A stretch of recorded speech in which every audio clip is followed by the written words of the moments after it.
আসসালামু আলাইকুম। শুনছেন সংবাদ শিরোনাম। সরাইলের পূর্ব বিরোধের জেরে বাড়িঘরে হামলা, ভাঙচুর, লুটপাট, আতঙ্কে গ্রাম ছাড়া ৩ পরিবার। এখন শুনবেন বিস্তারিত। ব্রাহ্মণবাড়িয়ার সরাইলে পূর্ব বিরোধের জেরে বাড়িঘরে হামলা, ভাঙচুর ও লুটপাটের ঘটনা ঘটেছে।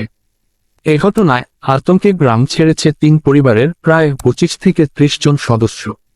শনিবার ৩০ নভেম্বর দিবাগত রাতে উপজেলার ওরুয়াইল ইউনিয়নের ধামাউড়া গ্রামের ইমামবাড়ি এলাকায় এই ঘটনা ঘটে। রোববার ১ ডিসেম্বর বিকেলে আতঙ্কে এলাকা ছাড়া মিজানুর রহমান হীরা বিষয়টি নিশ্চিত করে বলেন। তিনি বলেন, গত ২৫ নভেম্বর দিবাগত রাতে আমার চাচাতো ভাই মতর মিয়া মেয়ের জামাইয়ের বাড়িতে চিকিৎসাধীন অবস্থায় মারা যায়। পরের দিন আরেক চাচাতো ভাই আহাদ মিয়ার স্ত্রী জোহরা খাতুন স্ট্রোক করে মারা যায়। তারপর আমাদের সাথে পূর্ব বিরোধের জেরে মৃত মতর মিয়ার লোকজন বিষয়টিকে হত্যা বলে গ্রামে ছড়িয়ে দেয় এবং আমাদের পরিবারের লোকেরা তাদের দুজনকে মারধর করে হত্যা করেছি এমন মিথ্যা কথা রটিয়ে আমাদেরকে বাড়িছাড়া করে। ঘটনার পর থেকে আমরা বাড়িতে যেতে পারি না। এই সুযোগে তারা আমাদের বাড়িঘর ভাঙচুর ও লুট শুরু করে। তারা বিভিন্নভাবে আমাদেরকে হামলা মামলার হুমকি দিয়ে যাচ্ছে।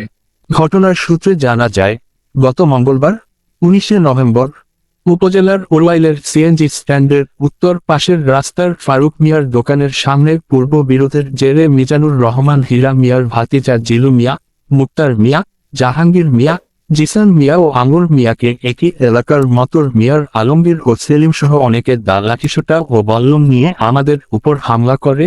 এর সপ্তাহখানেক আগে সরাইল থানার জিআর ৯৫ থেকে ২৪ মামলার পলাতক আসামি মরর মিয়া, হোসেন মিয়াকে পুলিশ গ্রেপ্তার করেন।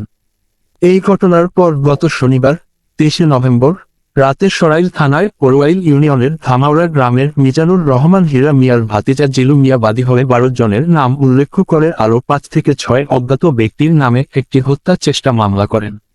মামলার তদন্তকারী কর্মকর্তা এসআই কবির খান জানান, মারধরের ঘটনার একটি মামলার দায়িত্বে আছি। ঘটনাস্থলেও আমি গিয়েছি। তাদের বাড়িতে ভাঙচুর ও লুট হয়েছে শুনেছি। খুব দ্রুত অভিযুক্ত আসামিদের গ্রেফতার করা হবে। সরাইল থানার ভারপ্রাপ্ত কর্মকর্তা ওসি মোহাম্মদ রফিকুল ইসলাম ঘটনার সত্যতা নিশ্চিত করে জানান, থানায় একটি মারামারি মামলা হয়েছে, কোন ধরনের হত্যার অভিযোগ পায়নি। কোন বাড়িঘর ভাঙচুর বা লুট হয়নি। তবে এ ধরনের অভিযোগ পেলে আইনগত ব্যবস্থা নিব। ব্রাহ্মণবাড়িয়া 24.নিউজ।